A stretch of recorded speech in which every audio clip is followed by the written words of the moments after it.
49er football is back. We have a real live game tomorrow. I know it's preseason, but it does sound like Trey Lance is going to play. And it's your night to sound off. You tell me what you're looking forward to when it comes to the game, what you're hearing about training camp, any questions you may have. It's fair game. Tonight is open mic. It is your night to sound off next.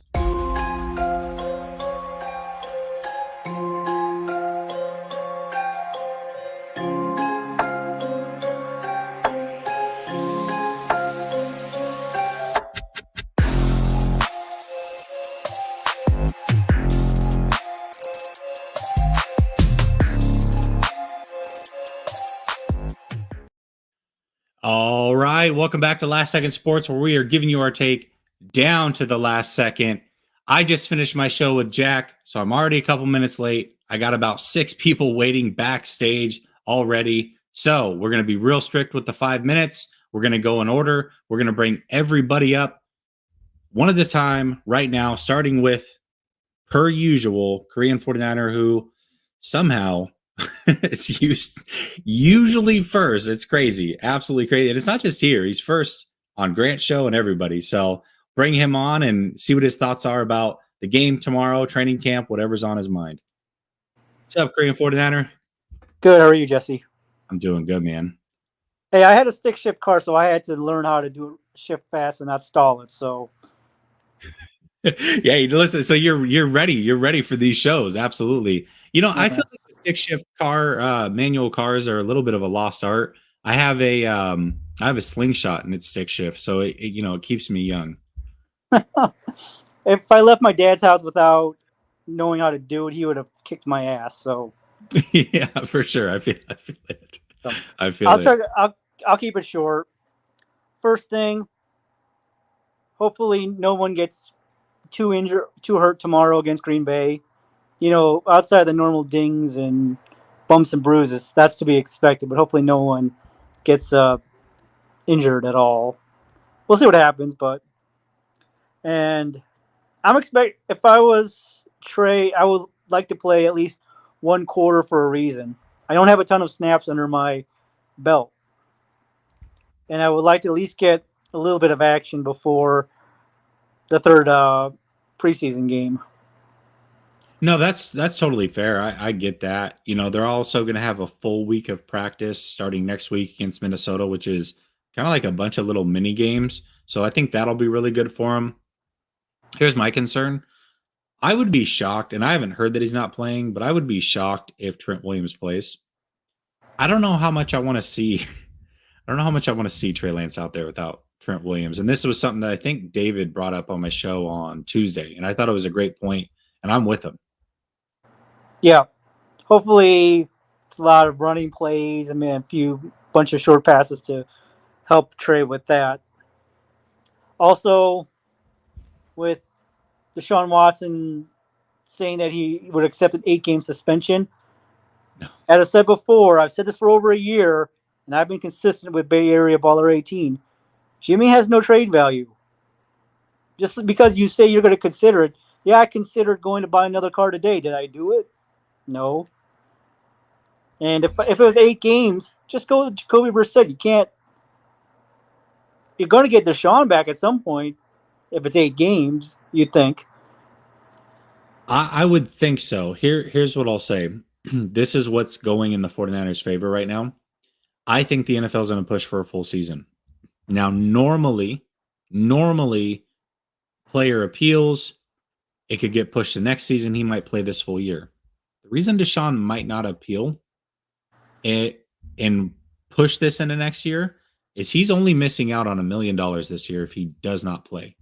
If he misses next season, $46 million. So he might have to accept whatever they give him and just deal with it. And if that is the case, well, Jimmy G's waiting, right? Like Jimmy G. So I'm holding out hope. But even then, the Browns gave up a lot to get Deshaun Watson. They don't have a ton of capital to give. So what are we talking about? Are we talking about a 5th that escalates to a 4th? Are we talking about a future 4th? Like, it's not going to be a lot. So there's nothing to get that excited about. Just give us the pick that you got for Baker Mayfield. getting traded. I just There you take go. that, and the 49ers should just say, "Hey, buy us a steak dinner, a full course steak dinner, and Jimmy's yours." I would do that in a heartbeat. Yeah, absolutely. No, that's yep. Listen, I'm giving up Jimmy G for whatever they want to give. As long as I don't have to pay any of that salary, I'm good to go. You got People may not know this, but to me, one of the best trades of all time in sports is if you follow hockey and you're a Detroit Red Wings fan, they got a player from the old Winnipeg Jets in the 90s. All they had to give up was $1. And he played for them for like 15 seasons after getting traded. Really? Okay. Well, listen, I mean, Babe Ruth was traded for like a goat or something. Wasn't that like a whole baseball curse?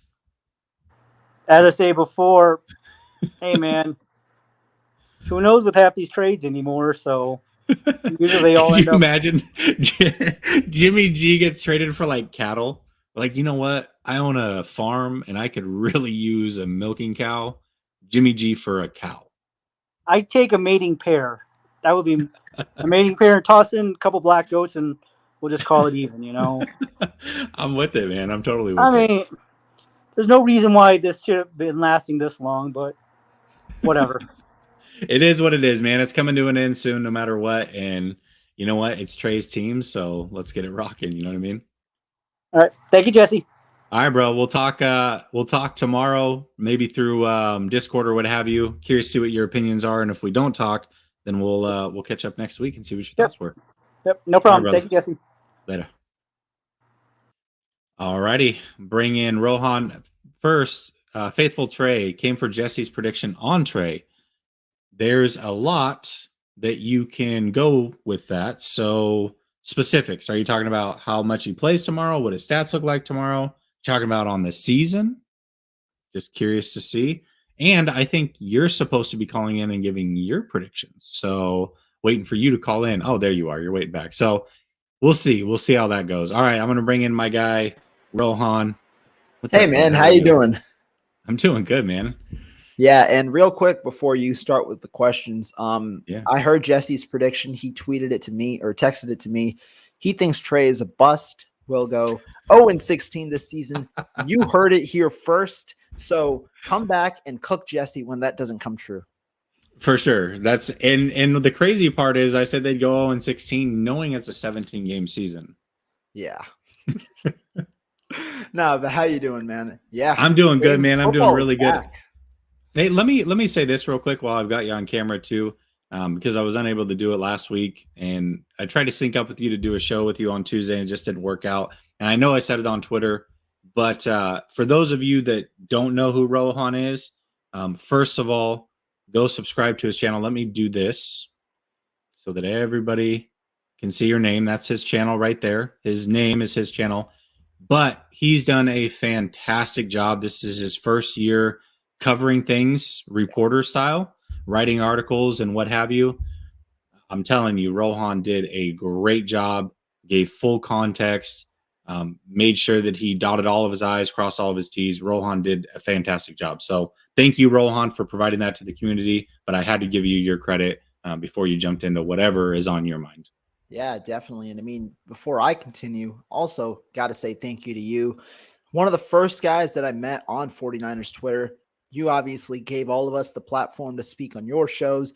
Definitely glad that I've connected with you. And you're just a great guy in the 49ers Twitter community. And I just appreciate you a lot just for being not only that guy that, is available for everybody, but just a guy who just sticks true to who he is. And so that's what I appreciate about you, making it just life easier for the rest of us. But getting into football and all of that gushy out of here, man. Let's do it. What are you kind of expecting, right? Out of game one? Do you like? I'm assuming a lot of us are expecting some Trey Lance highlights, some like sort of super, in a way that senses some form of superstardom, right? Because that's what everyone has seen in these little mini highlights that the 49ers have selectively put out. What are you expecting out of day one? Yeah, you know what? I'm not expecting a lot in way of that. There may be an explosive play or two. I hope that we see some of those flashes. But remember last year during preseason, it almost felt Yeah. like Shanahan was telling him specifically not to run. Don't run. Yeah. Don't use your leg. Just play. I feel like that is actually something that they are going to tell him, or maybe even did tell him last year. Because why? Like, you can't risk this guy getting hurt, right?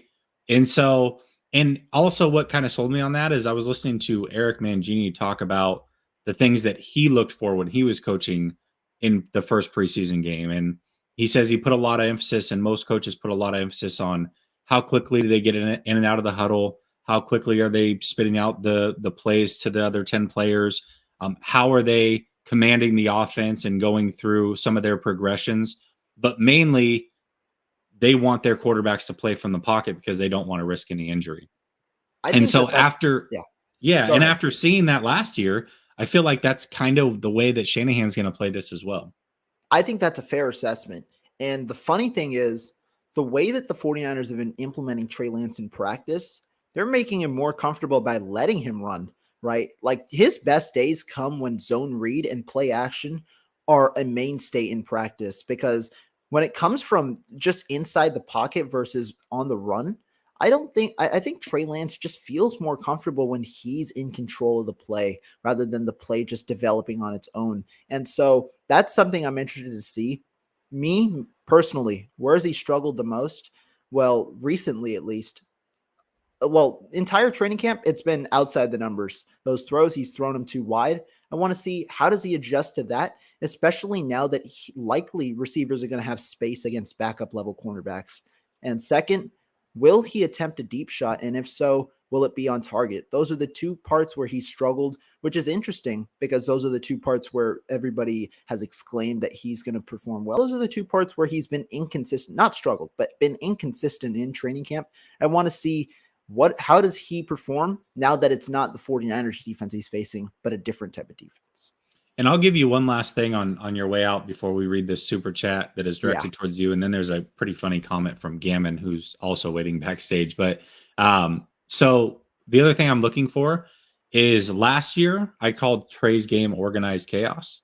And what I meant by that is, when you watched him, you kind of got a little nervous because he's moving around like a little jitterbug in the pocket. Now for him, I felt like he had it all together mentally, but he was just moving around like crazy. I'm sure it was calm for him, but for me, it was like, oh my gosh, dude, like, this is intense to watch. And it started in the preseason. I'm curious to see how his pocket presence is. Yeah. Does he have quick feet as far as like getting out too early or constantly on the move, almost looking a little panicky, or is he calm, cool, and collected? Those little things to me are going to mean much more than a big explosive play, what have you.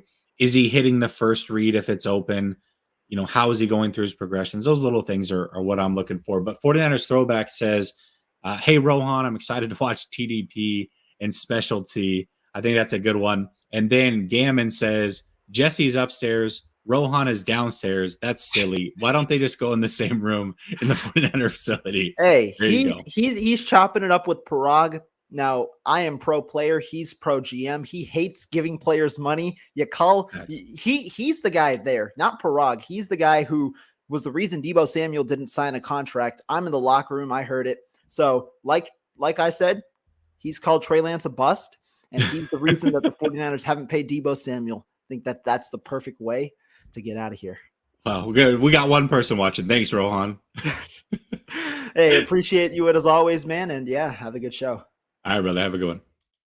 All right. Let me give 49ers Throwback some love before we get over to Mike.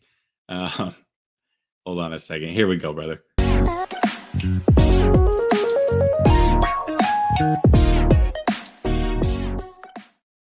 All right. I'm going to bring in Mr.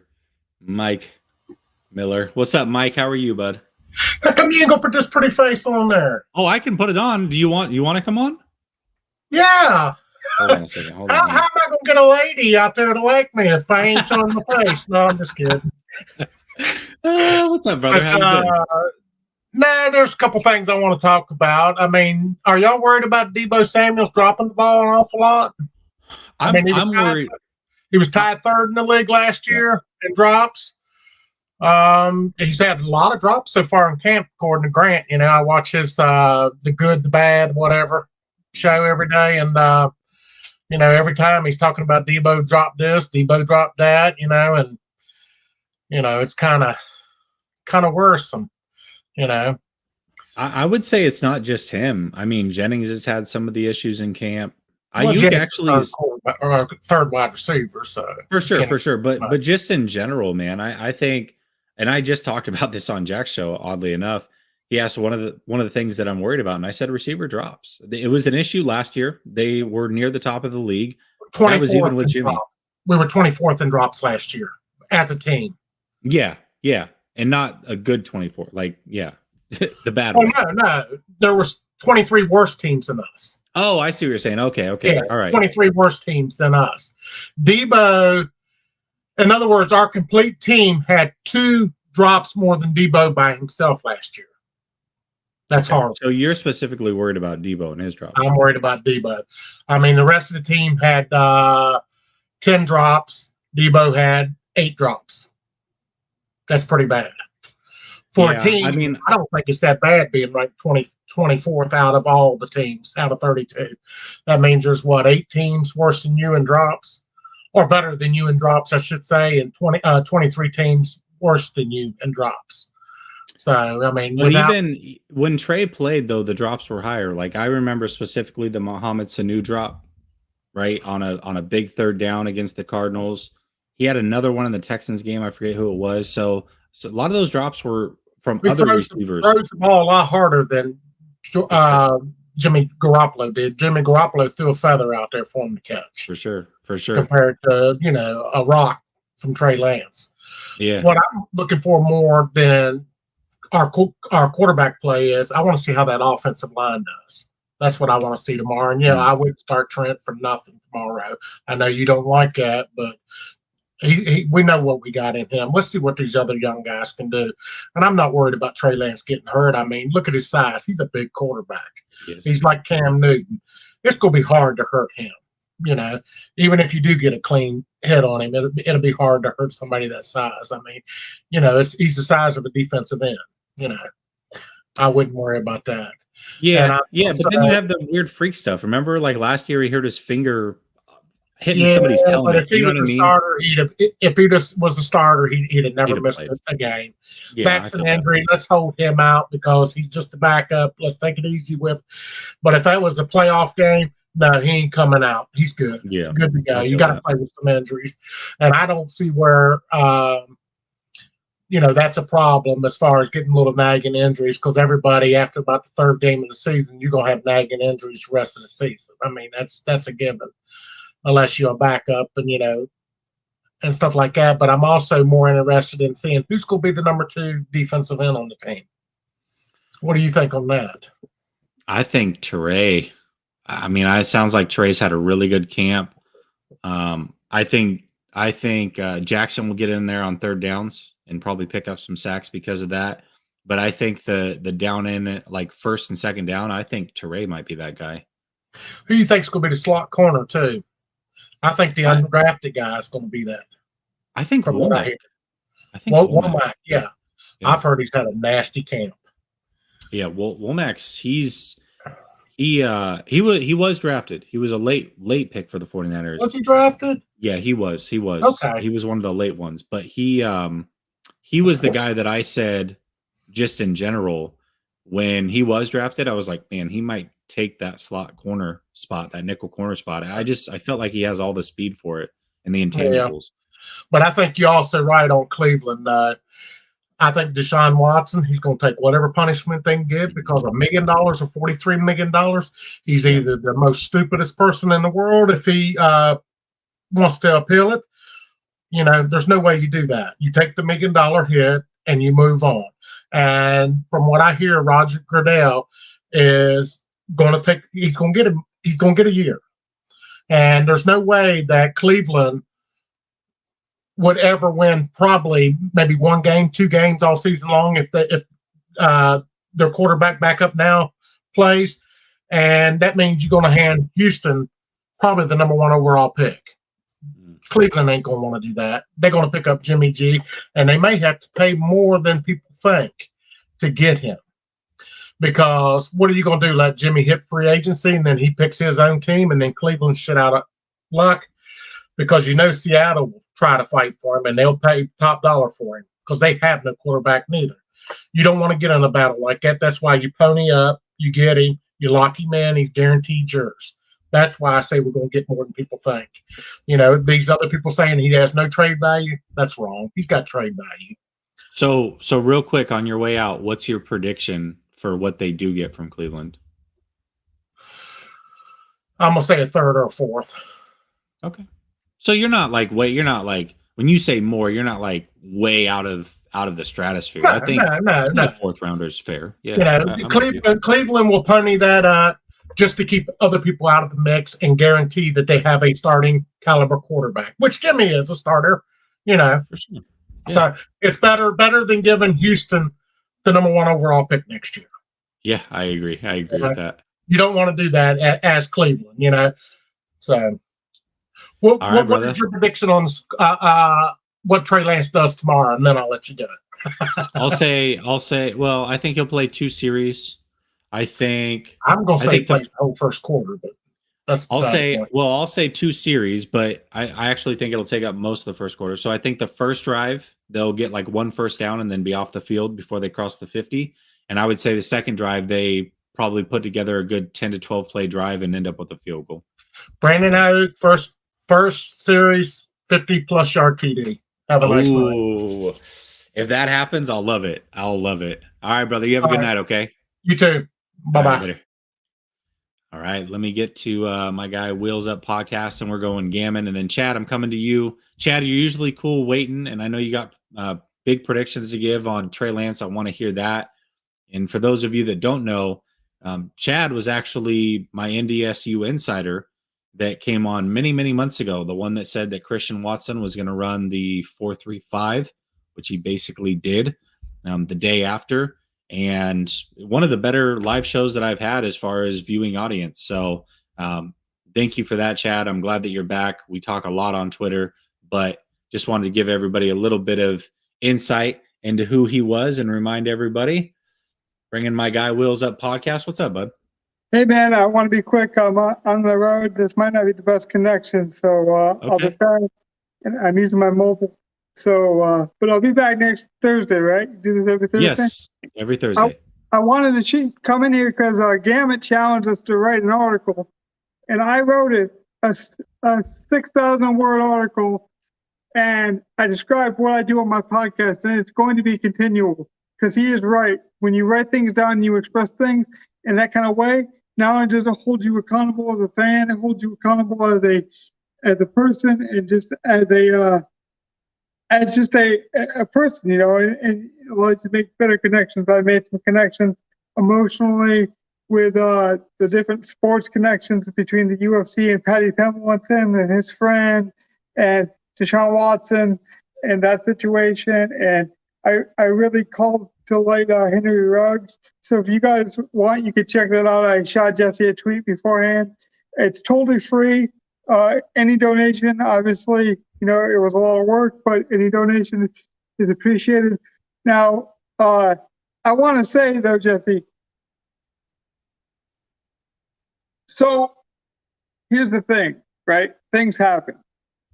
And, we always talk about, like, Deshaun Watson, is that like, should you cheer for him as a fan, right? Or like Live Golf, should we watch it because of the Saudis? But like, we never talk about it from the other perspective, right? It's like Deebo Samuel. I'll use your team, for example, because I know you got a lot of 49ers in here. He doesn't control if a rapist buys his jersey. He doesn't control if a drug dealer, uses his jersey to sell drugs to kids on the corner store. So I kind of want to get your perspective, and I want to flip it from a player's perspective. It's like we always talk about, like, oh, should Justin Thomas or Tiger Woods or Phil Mickelson or these guys take the money? Is it right or wrong? But what about the other side of it? Like, and then you can, if you don't want to get that serious about it, you can take it on the other side too. It's because I always talk about like training camp, right? Like, we always get really hyped up for training camp. We're like, oh, we don't want any injuries. But then our guy gets injured and we're pissed. It's like, you think that guy wanted to pull his groin? You think that guy wanted to lose his life and work at, Heartland grocery store his whole life? Like, no. But sometimes we do that as fans. We act like we're true compassionate people, but we're really not. I've done it, I've been like, woo, that guy was running. Oh, Daniel Jones fell down at the 1 yard line and got tripped and didn't score the touchdown. So it's like, how do we, as emotional beings, also kind of gear up for training camp in our own way? Like, how do you train yourself to be a better fan, but also a better human? Like, if you were a father and you were to teach your child the game, what's some of the core values you bring? Yeah, I think some of that stuff happens. I'm going to jump out of naturally. here, man, just so we All can right, get brother. the Yeah, I know you like to listen after you ask your question. I got you. Good night, brother. Yeah, you have a good one. First of all, as always, dude always has crazy awesome questions. So the first thing you brought up was, as a player, you don't control who buys your jersey and what they do while wearing your jersey, which I think is an interesting point. I mean, you're absolutely right about that. Something that I never really thought about, which is kind of crazy, right? But I mean, there's just not a way to control that, right? But as far as like, how do you become a better fan or more compassionate about the players on the other side? I think some of that just happens naturally, right? Like, I think that as you get older, just life helps you develop and evolve. And I think most people probably become more compassionate while going through life, because things happen, whether you have those personal experiences where you get injured or what have you, you start to have kids, family members, you lose friends and family members, what have you. I mean, there's so many things that happen throughout a life that I think groom you and change you and develop you. And I know for me, when I was much younger watching football and a player got injured from another team, I wouldn't cheer it, but I didn't lose sleep over it. It didn't bother me. Now when it happens, like, man, I just instantly like pray and hope that that person's okay and think about their well-being. And those are things that when I was younger and felt invisible or invincible, that I wouldn't care about, right? But as I get older, I start to realize how fragile life is and those types of things. And so for me, it just happened naturally. And I think that it does probably for most people. That being said, I'm going to get to my guy Gammon, and then we're going to get to Chad here. Give me a second. What's up, Gammon? How are you, bud? I'm doing great. To that last caller, I just want to say I love you, man. And I think that's absolutely incredible that you took the plunge and wrote a 6,000 word article. That's probably roughly about 4 coming up on 5 pages. And you're right, it is a ton of work to do. Yeah. But it's something that you're very proud of, and I can't wait to read that article. And then also big shout out to Rohan. So when speaking of article writing, when I was getting ready, gearing up to come after you like an animal, Jesse, some of the articles I used to actually read were Rohan's. And what a lot of people don't realize is Rohan, he pumps out articles. It's insane, guys. Like when to last caller, you said you wrote like a 6,000 word article. Take a look at some of Rohan's work and then notice the quality of that content and then how often he consistently pumps it out. And everyone talks about how much he's always smiling. He does it just because he loves it. That guy is Rohan. I've always wanted to talk to you and pick your brain, but it makes zero sense. Big thing I want to talk about, because I know I myself am excited about the next caller, but I just want to know. So you know a lot about championships and champions that are associated with the 49ers, correct, Jesse?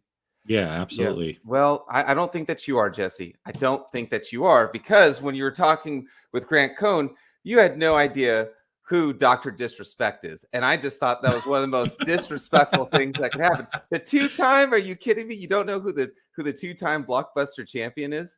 Unbelievable, Jesse. Unbelievable. I'm going to snippet that look that you had on your face just now, and I'm going to put that as my screensaver, because I've been waiting for a while to see that. But Perfect.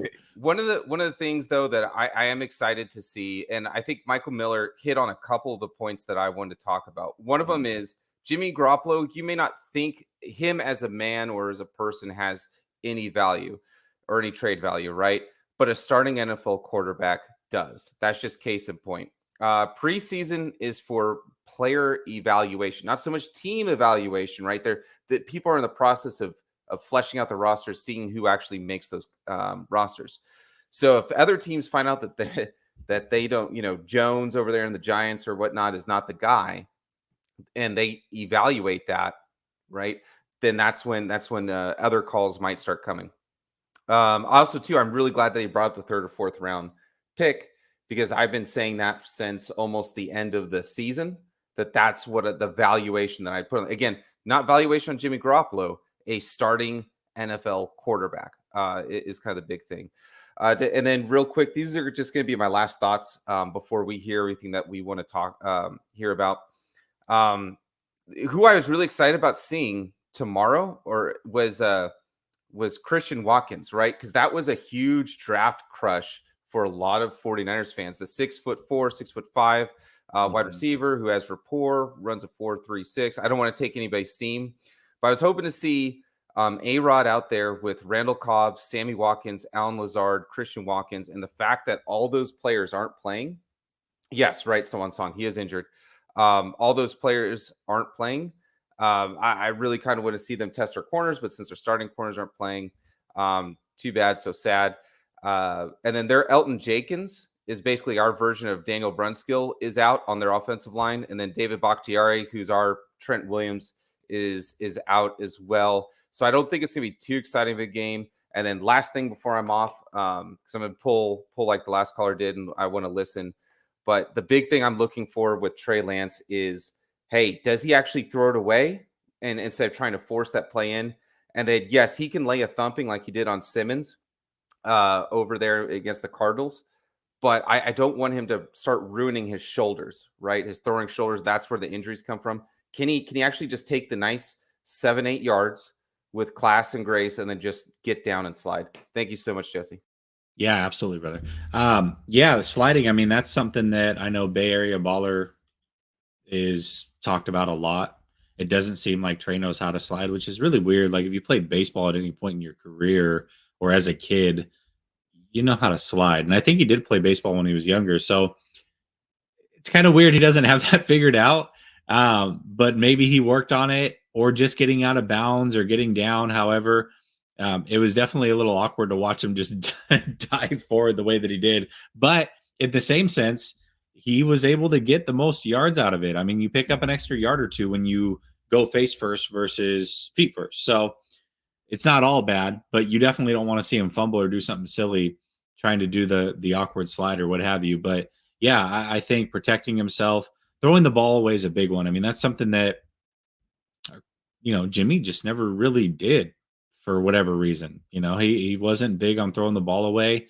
Sounds like Trey's done it a few times already in training camp. I would assume that he'll probably take some of those if need be. But there's a lot of little things that aren't going to show up on a box score that I'm really interested in seeing from Trey. And I did talk about some of those earlier with Rohan. So if you didn't catch that, definitely can go back. But I got to bring in my guy, Chad. And right now I got nobody else waiting. So I'm not going to put the 5-minute timer on him because he and I can go for a while here. But if somebody else, decides to pop in, I'll make sure to start that timer or whatever. But again, Chad is an NDSU guy, big Trey Lance guy. Now he's a Vikings fan. Curious to see if he's going to be able to make it out for those joint practices as a Vikings fan, but he is a big Trey guy and a big NDSU guy, knows a lot about Trey Lance, sent me high school highlights and things before it was ever on YouTube. The guy knows what he's talking about when it comes to Trey Lance, and I think he can get anybody excited about Trey Lance. So excited to have him on. What's going on, Chad? How you been, man? Good, man. How are you doing, brother? I'm doing fantastic, man. Long time no talk. I mean, we talk on Twitter very regularly, but this is very different. It's great to hear your voice, man. Great to hear from you. Right back at you. And by the way, you are a humble host in regards to not correcting him on the Watkins thing the whole time. And I was like, yeah. I know he knows. I do. Yeah. By the way, a previous caller had said something regarding Trey Lance's rocket arm or whatever. up in North Dakota, on like I just recently was on the Bisonville forums. They're calling them piss missiles. So if you want to coin a phrase or a turn of phrase, there you go. Piss missiles. I like it. Yep. Anyway, so I definitely want to know if I get to hear your prediction for the year, or have you already made them? And yes, I do have mine. Yeah, let's go through yours first. I'm going to pull them up on Twitter. I actually put them out a while ago, and I'm going to see how much I want to stand by that, or if I want to alter that. So go ahead and throw yours out real quick, and then I'll look at mine real quick, and we'll talk about it. Are we talking about like consolidated total touchdowns and consolidated total turnovers, or you can do it however you want. I'm going to give totals, but then I'll also try to break it down into rushing and throwing and all that stuff. Yeah. Got it. So I have 36 for touchdowns total. I mean, you can break that out however you want. I'd rather not, just from a standpoint of then I've got some leniency one way or another, but I was thinking 28 and 8 as far as like 8 rushing touchdowns. Turnovers, I just have 9 total. Like I honestly think that he can keep it to single digits. That's fair. I know that everybody is scared to death of what he's been doing in practice. I'm not in the least personally. Like that was like he frequently threw picks in practice at Fargo. Randy Hedberg pushed him to do it actually. Like if you don't know what the beyond boundary is, you don't know how to reel it in. You know what I mean? Like if you don't know the timing that you can't get it there, then you don't know the last second that you can. And you were right, by the way, that which I think is awesome, because the last time that an off-platform throw like that came out on film, you and I were talking about the Javier Vega, leaked practice videotape. So yes, that was 100% him doing the switch, turnaround, quick back pedal, and then throwing it right instead of throwing it left and just kind of leaving it out there. I mean, you have to factor in like 3 or 4 different forces working against you. So that's not an easy play. Absolutely. I mean, when you're going, your inertia is going one way, and then you've got to throw it across the field. That's a power throw, right? Like that's not all quarterbacks can even physically make that throw, because you have to have the arm strength without your base being at all a part of this, and to get that throw off. Yeah. You have to throw it like twice as hard to be able to get it half the distance. Completely agree. Yep. Also, I am also very disappointed in Christian Watson and not being able to play. Sounds like he's going to be back next week, which really sucks. I was going to go up to Minnesota if Trey was playing. It was a big bummer for me, and it was like shocking news to me. But I will have family at the practice, so I'm trying to hopefully get some photos. I don't know if they can sneak them or not, and I don't know the technicalities. But 750 yards rushing I have down for Trey, and a 10-7 record, barely making the quote-unquote Trey-offs, as you I like it. Well, you're the one who came up with it. I totally didn't realize it when I was researching the history of it, and you were the first to say it. So. Anyway, I definitely want to hear yours. Yeah. Okay, so here's what I said. This was February 5th. I had tweeted this out, and I'm going to make some adjustments to it. So back then I said 61% completion. I'm going to bump that up to 62%. Cool. I do think the completion percentage is going to be a little bit lower than ultimately what he ends up being, because I feel like they're going to take a lot of chances downfield with him. Just naturally, the completion percentage is going to be lower because of that. Completely. Yep. So I'm going to go 62% completion. I'm going to go 4,500 total yards. I think he'll be around 500 yards rushing and 4,000 throwing, give or take, 100 yards either way. I'm going to go, back then I only said 29 total TDs. I'm going to go to 35 total TDs. I think we're really going to get around both of these then. Yeah.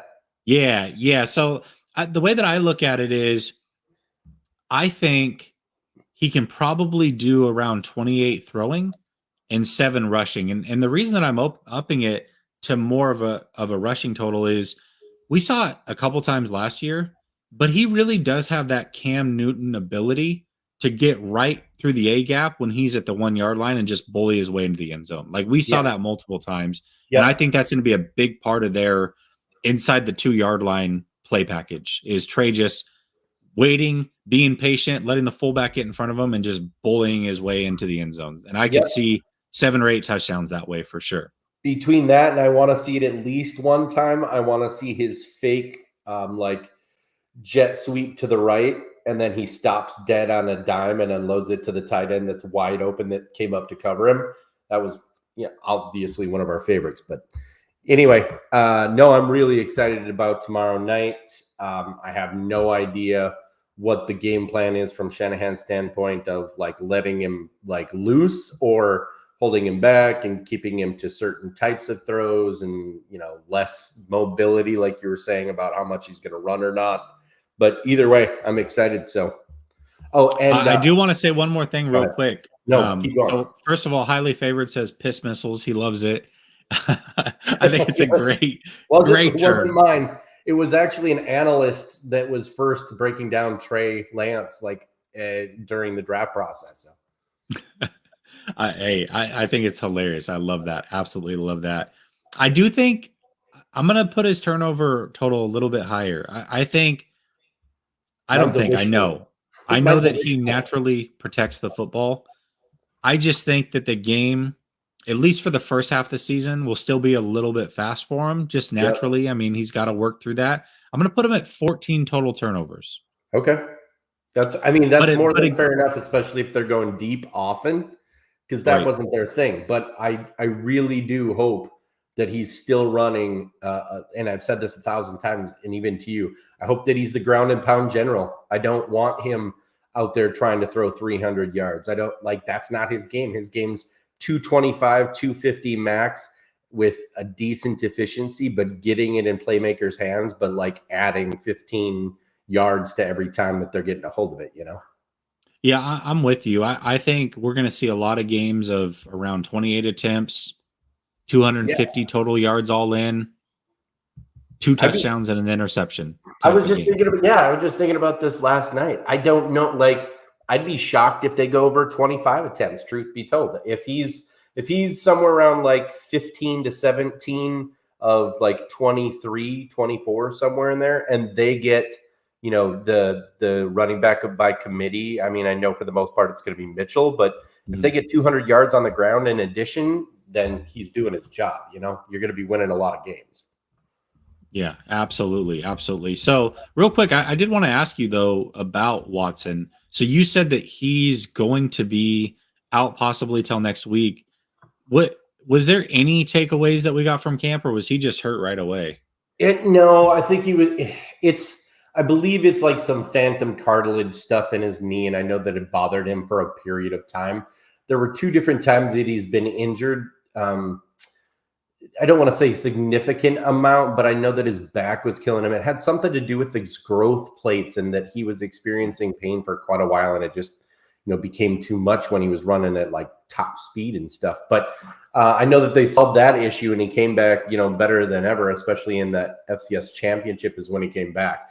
But I think that there was some lingering knee stuff, but it was a matter of like, we can wait on it or we can take care of it right now and have you ready for the season and miss out on a lot of the preseason, which sucks because if anybody needs it, I would say that he does.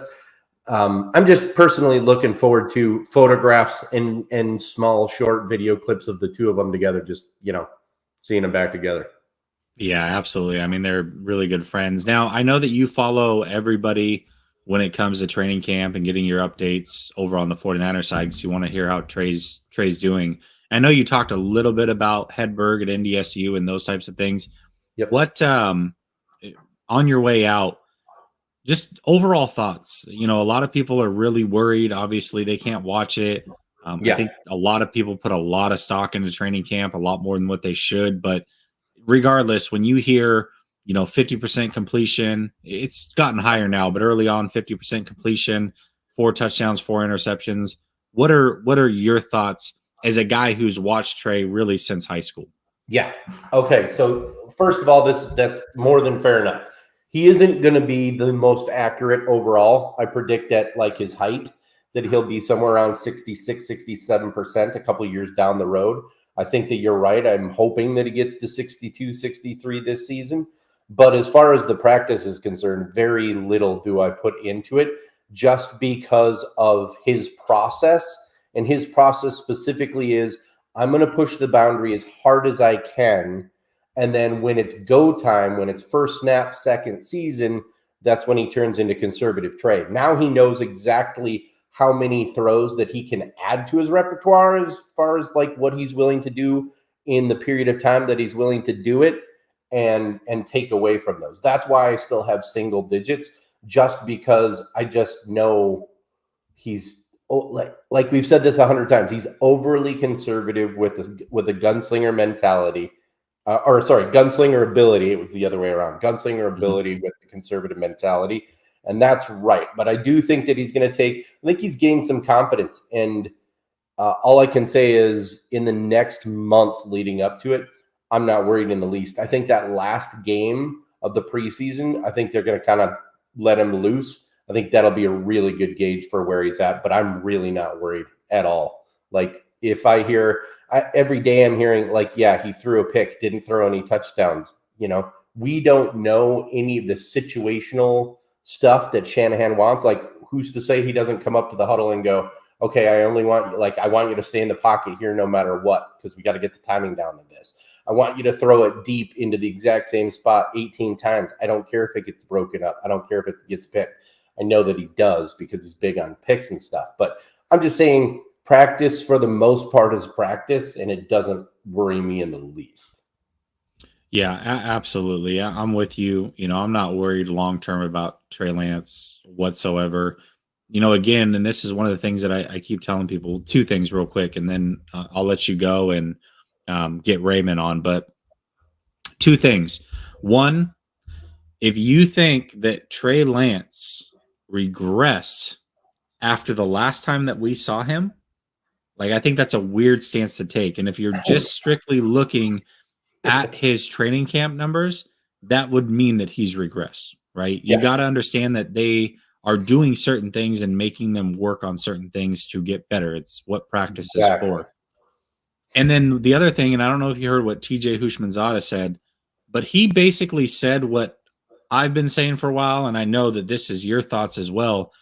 Trey Lance is extremely smart, extremely motivated, and extremely hardworking.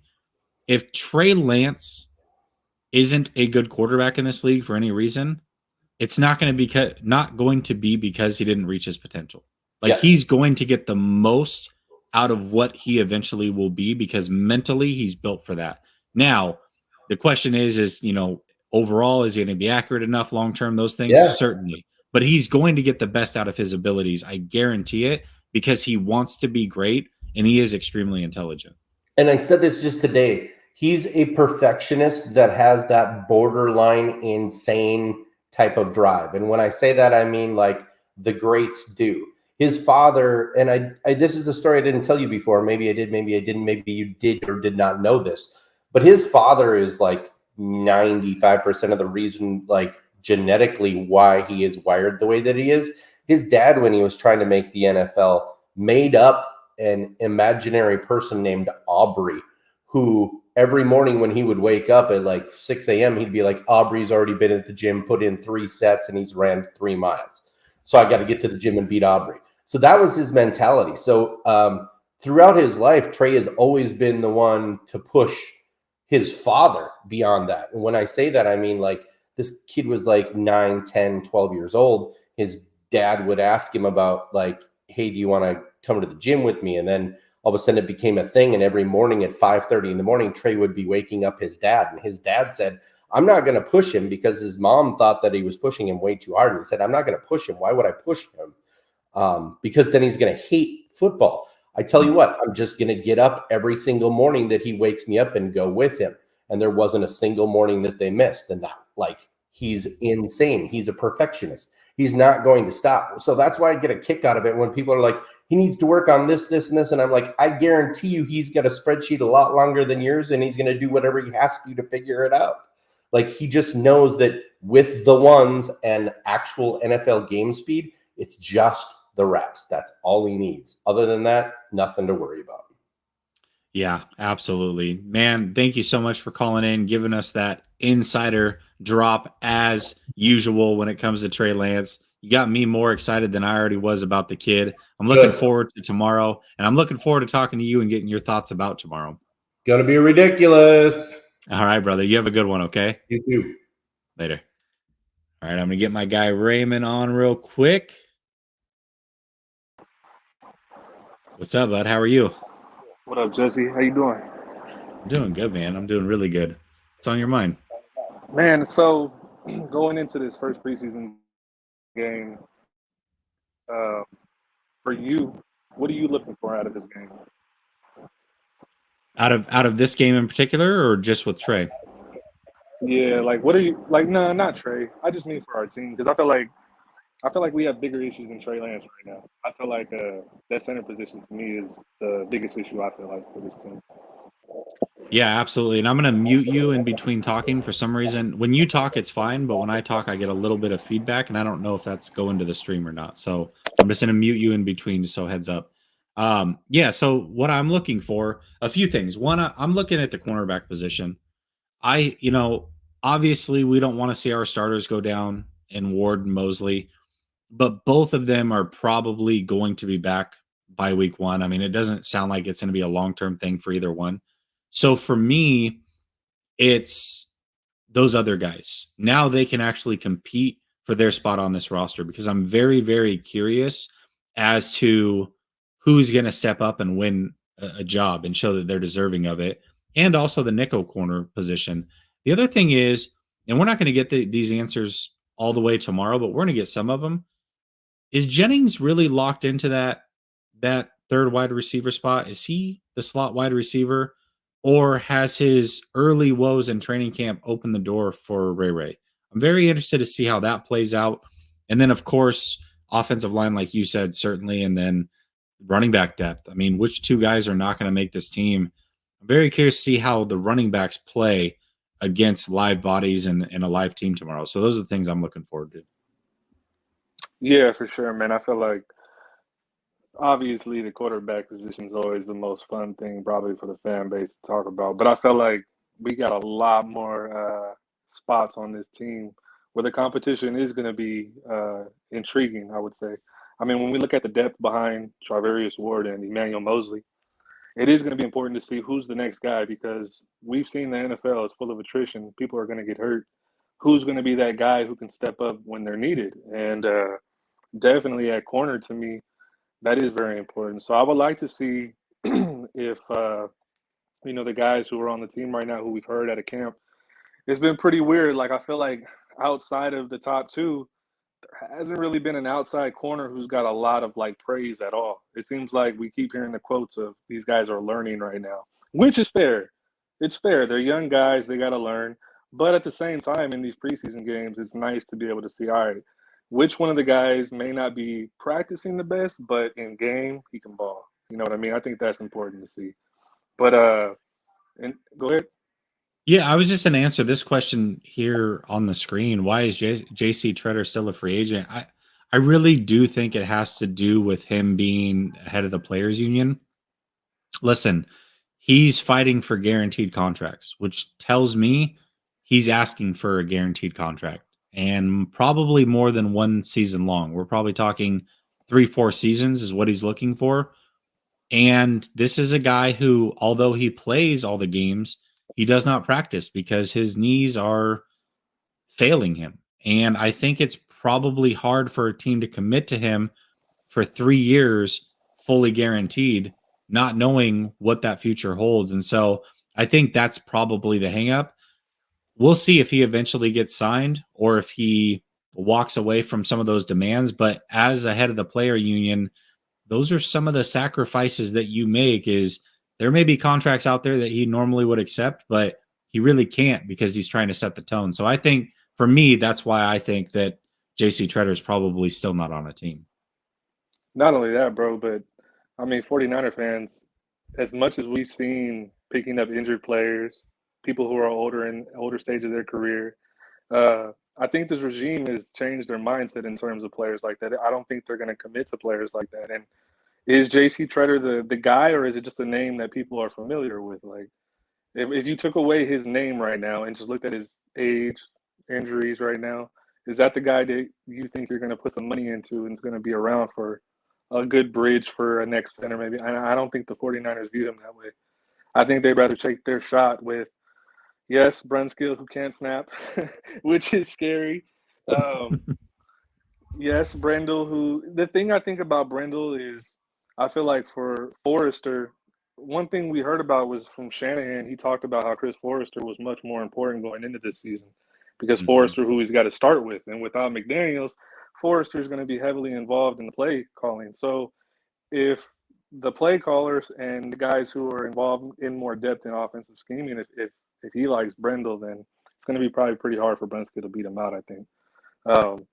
But I mean, the depth underneath that is really, I mean, you're talking about who, Donovan West, and maybe another guy who probably need a lot of development. So it's crazy. I feel like every year we go into the season with these, I guess, position situations that are not the most ideal, but it is part of the NFL. You know, how many teams got a complete stack roster where there's no question mark? So it's just unfortunate for this offense, bro, that it's center because we know what that means to this team.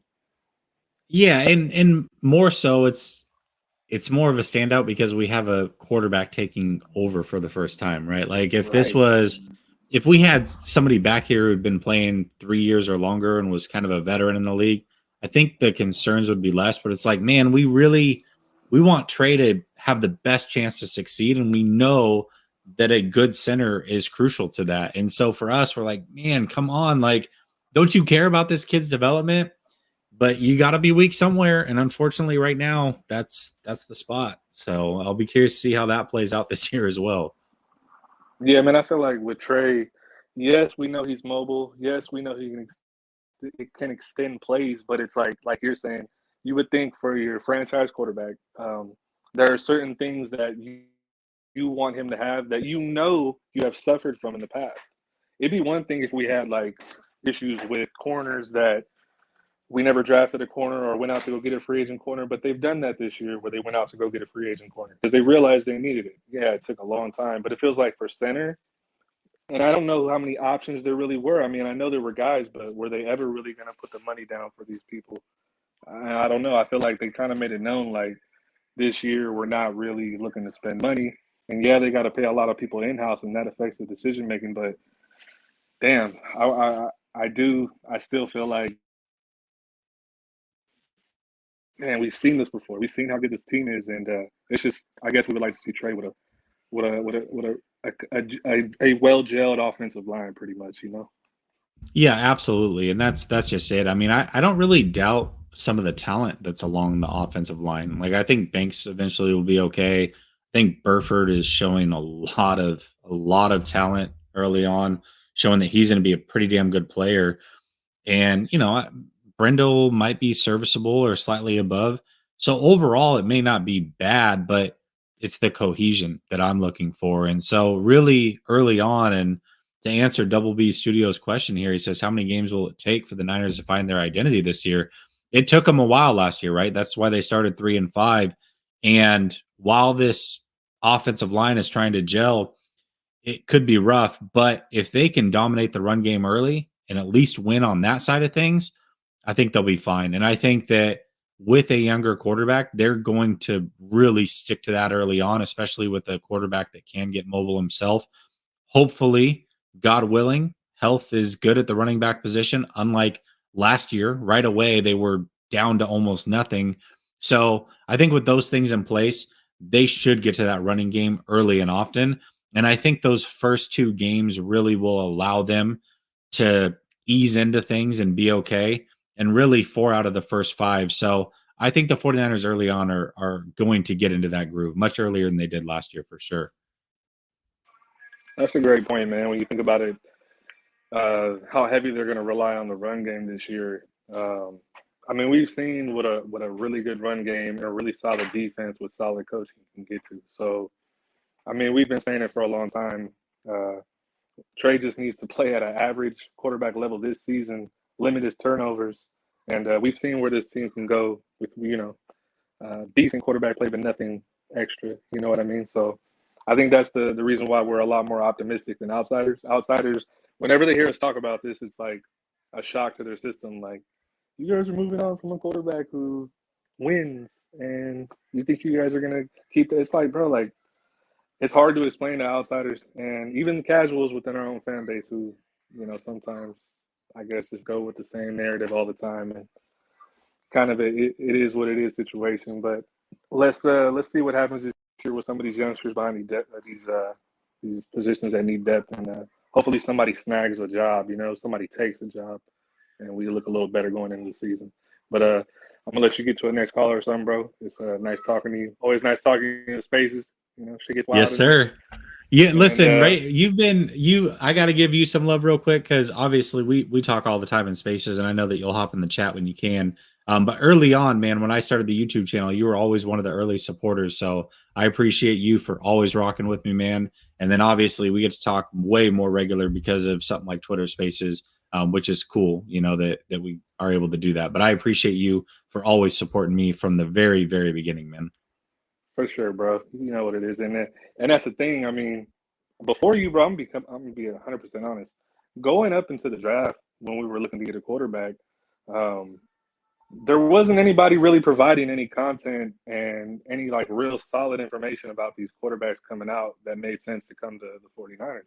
And when I first caught on to you and I was watching you, I was like, damn, I mean, the dude's putting in hella work, going and talking to coaches and interviewing a bunch of people, and it's like, bro, dude's not coming up with these answers out of fucking thin air. Like, he's putting in the work to get the answers. So for me, it was like, it made sense when you were breaking it down about why you felt like Trey Lance would be a good pick for us. It made perfect sense, and obviously they agreed with you. Yeah, absolutely. No, you're right. I mean, I got kind of lucky there. Was able to carve out a niche early on, and but either way, like I said, I really appreciate it, brother. Yeah, we got to give people their roses, bro. And sometimes people a lot of the times they're too prideful or they just don't feel like giving anybody a shout out. And for me, it's all real though. It's nothing made up. It is what it is. And I just think that for you and many of our 49ers content creators, the ones who communicate with us and talk sports and talk our favorite team, you guys do a great job, man. You guys are definitely make our fan base much more educated as well. So thank you, man. I appreciate it, brother. Raymond, thank you for tapping in, man. We'll talk soon. And I'm curious to get your thoughts on the game tomorrow. Maybe we'll have a space going during the game. We'll see how that goes. Yeah, probably, man. I'll see you. All right, man. Later. All right, peace. Yeah, Raymond's he's one of the good guys, man. Again, all you guys that rock with me, I appreciate the hell out of it. But I do remember those early adopters. Like, they'll always hold that special place for me because they've been here since the beginning, man. They were here on channel 1, day 1. And then once I lost the channel, they really helped me, get it back quickly and bounce back even better. So I appreciate everybody. But those day ones, man, you always got a special place for me. Double B Studio just coming in with the love. He says this year is a new slate, new QB, new coaches, new car. Biggest issue is that Kyle can't find the right hat. He said that he doesn't like this year's. Yeah, they banned the trucker one that he had with the generic whatever on it. So for sure, yeah, it's funny because he's very superstitious about that hat. He talked about it very openly that he was superstitious about it. Which wide receiver would you pick in fantasy football, Debo or Ayuk? I actually, funny story, in my big money league, drafted both of them last year. I'm keeping, because you can keep 2 players and forfeit the round they were drafted. I'm keeping Debo because I got him, I think, round 7. But if I'm doing a redraft, I think where Debo's going to go versus where Ayuk's going to go, I think Ayuk is certainly the better value. I think Debo, especially in PPRs, is probably going to be top 4 round pick, and that's too early for me. I think Ayuk's going to break out. You can probably get him round 7, round 8, and be a real good wide receiver 2 for you. So for me, that's probably who I would go with. And then before I get to Keith here, I got my guy Shay, another day 1. Love this guy, and he loves to troll me. One of the better Twitter follows. If you don't follow this guy, by the way, hilarious. He said Ducks are bad, appreciate it. Blazers are bad, appreciate it. Your takes are bad, appreciate it. And Jimmy G for 2022 quarterback. Let's go, Jimbo. I expect nothing less than a troll job 100% from you. I love it. Absolutely love it. Let me show you guys some love real quick, and then we'll get to Keith's call.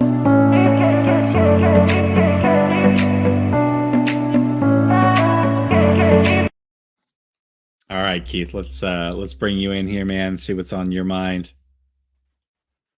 What's up, Keith? How are you, man? Oh, you're cutting out. Hop out real quick and then get back in, okay?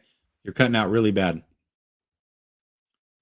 Hopefully he can get it together. We'll hold the spot for him real quick, see if he's able to get it together. Just so you guys know too. So tomorrow's game is basically a practice run for me as well. If you remember last year, I always gave my immediate reaction post game. I'm going to do that tomorrow, but I'm going to do it as soon as Trey is done playing. So I'm going to chart every play, give you my thoughts in depth about every play, just what went well, what didn't go well possibly, and just talk through Trey Lance's day, no matter how short it is. And I'm going to do that right away. I mean, I'm going to keep the game on pause and then immediately throw out my thoughts as to how Trey looked. So look out for that tomorrow as well. All right, Keith, let's try this again. All right, let's see. Does this sound better? Much better, yes. Okay, must be my other AirPod, whatever. I'm looking forward to Trey Day. Finally here after 2 years. So we're going to see, hopefully, you think he'll get the whole first quarter tomorrow? I think they're probably going to give him 2 series would be my guess. And however long that goes, whether it's the whole first quarter, half the first quarter, bleeds into the second quarter because they have 2 long drives, I think that they'll probably try to give him 2 series. I think that makes sense. I'm even more excited about this defense than Trey this year, though. I want to see if they can go to another level than even what they did the second half of last season. What do you think is the ceiling for our defense, and do you think they can carry us again? Oh, absolutely, man. I mean, the staple of this team is defense and run game, regardless of who the quarterback is. That defense is going to be nasty, and if it can be healthy, this might be one of the better defenses. And I said this after they signed Ward, and a lot of people laughed. I think this is the best secondary the 49ers have had since '94. I really do believe that. I mean, we haven't had a secondary to speak of here lately, so that could be an accurate statement. I mean, we got to see how it performs out there. I'm hoping Emmanuel Mosley's a hometown guy from Greensboro, North Carolina, in the building. So I'm hoping he plays well. I want to see him get a decent contract. What do you think? I've been looking at the schedule. I think it's kind of formidable. Based on teams last year, I want to know how you think our performance will be against our schedule. Maybe you can do a show on that one day, run game by game, what you think as far as our prediction. I don't know how you look at that in depth yet. Yeah, I definitely did. I did it with Grant early on. Okay. But, it would be worth looking at again because obviously things change. And then after preseason, going into the regular season, I think thoughts change about not only our team, but other teams potentially. Right. But, when I went through the exercise, I originally had us at 12-5. 12-5, when I look at the games individually, I stood by that. But I think 11-6 is probably more realistic. I mean, there's some tough teams. What I will say is, even though the teams are really tough on the schedule, where the games are being played and geographically really are in the 49ers' favor. And what I mean by that is, after that road trip in week 4 and 5 against the Falcons and the Panthers, I'm trying to they're on the West Coast the rest of the year for like 12 straight weeks, and they have a bye week mid-season. That's huge. Yeah, because we got the AFC West this year. That's right. Mm-hmm. Yeah. What do you think? How do you think we match up against that part? They're supposed to be 4 solid teams, right? Well, I guess they got 4 solid quarterbacks, so I don't know. Yeah, that one's going to be interesting. I personally have us going 1-3 in the AFC West. Who do you have us beating? Raiders? No, I have us beating Broncos? The Chiefs. Believe it or not. Oh, Chiefs. Okay. Yeah. Okay. Yeah. Yep. So why the Broncos? Just because Russell Wilson has our number? Yeah, I think. Well, yeah, obviously he has our number. I think also that's week 3. So I'm just looking at where it lines up. It's week 3. It's in Denver, so it's mile high. Right. And he does seem to have our number, so that's that is what it is. Well, at least he's out of division now. Yeah. No, thank God. He's like the boogeyman. We don't have to deal with him anymore after this. It'll be 4 more years before we see him again. We're Right. One last thing. Hey, he could be Yeah. close to retirement by then. Yeah. What do we think about? So, what do you think about Jimmy? And I'll let you go. Like, what's gonna pan out? Are we gonna trade or release him? And Man. appreciate you taking my call, man. Absolutely, man. Anytime. It's always open to you. All right, take it easy. Later, man. So, gosh, man, I've been saying for a while, for a couple months now, that if it was any team, it would be Cleveland. And then the Watson stuff came out, and it was only, a few games. And so I'm like, maybe not. But now I feel like that door's open again. It's Cleveland or bust. Gosh, man. My gut at this very moment is they do trade him to Cleveland for maybe a fifth that could escalate up to a fourth. I think that Cleveland's going to need a quarterback. It just seems like it's starting to trend that way. And Jimmy's perfect for them. He really is. Again, starting level quarterback. He certainly can win games with that team. He knows that offense, so he can jump in day one and know that. Now, the continuity won't necessarily be there, but at the very least, he will know those things. So I think Jimmy's a great fit for them. Shay coming in again. Just so you guys know in the chat, if you're going at Shay, do expect to get roasted. I mean, this guy is the roast king. So, but it's all in good love, good fun and love. I know it for sure. But he says, my friend Armadillo from Twitter said, Jimmy is the man. So I believe him. So I wrote a poem because I'm inspired. It goes, Jimmy, Jimmy, Jimmy, can't you see? When you throw across the middle, it hypnotizes me. That's good, man. Biggie's my favorite rapper of all time. So there's that.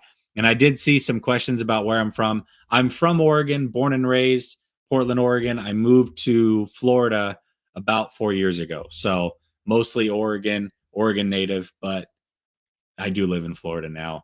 And Shay, once again, I appreciate you. Let me show you some love.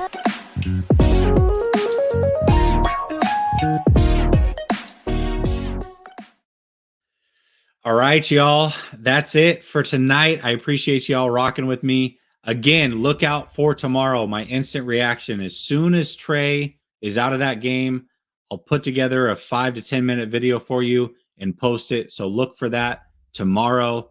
Look forward to the 49ers playing. I know that you guys are as well. Stay blessed, stay healthy, and we will talk tomorrow. Appreciate y'all.